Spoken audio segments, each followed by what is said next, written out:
and welcome to this latest DPA video interview. Today I'm with Simon Ward, Technical Manager at TFC, and we'll be talking about designing with wave springs. So Simon, could you start by telling us what exactly is a wave spring?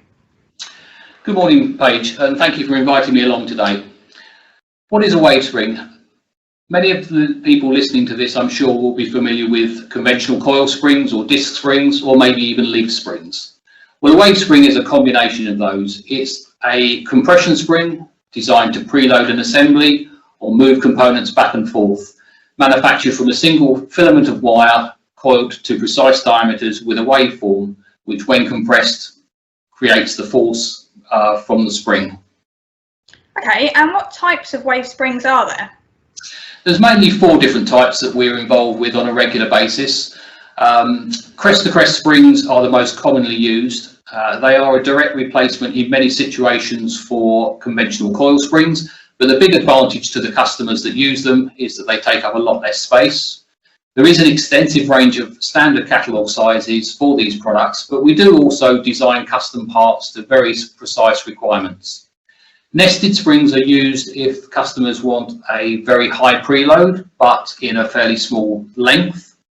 Single turn wave springs are commonly used to preload bearings, and then finally for applications, particularly in the oil and gas sector, we interlace the crest-to-crest springs to give very high forces over some very long lengths. And what types of material are available for wave springs? The choice of material for any spring, but particularly for wave springs, is by and large determined by the application that the spring is going to be used in. If there's high temperatures involved or corrosive environments, then obviously the material has to withstand those. We also then have to choose a material which has the correct tensile properties to make the spring function. So in its simplest terms, maybe in gearboxes and things like that, then a standard carbon spring steel material will work. If we've got temperatures involved, then we look at 17.7 stainless or possibly a A286 stainless steel. But for highly corrosive environments involving chemicals or gases that are very corrosive, then we'd be looking at Inconel or Elgiloy or possibly a Hastelloy type material. Okay, and following on from that, at what stage should a wave spring be designed in? Now that's a very good question. The customers we work with often design and develop some very complex products. The wave spring is only one small element of their product, but it can be quite essential, and getting it right so it performs correctly is key to their product.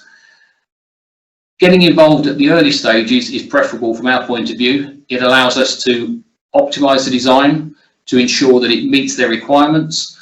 We do, as I said earlier, have standard catalogue sizes, but probably 75 or 80% of the time we will be designing them to meet their exact requirements, to fit the space they have and to give the load characteristics they're looking for. That's brilliant. Thank you very much, Simon. And to find out more about the solutions offered by TFC, please visit their website. All the details will be shared on screen shortly. Thank you very much.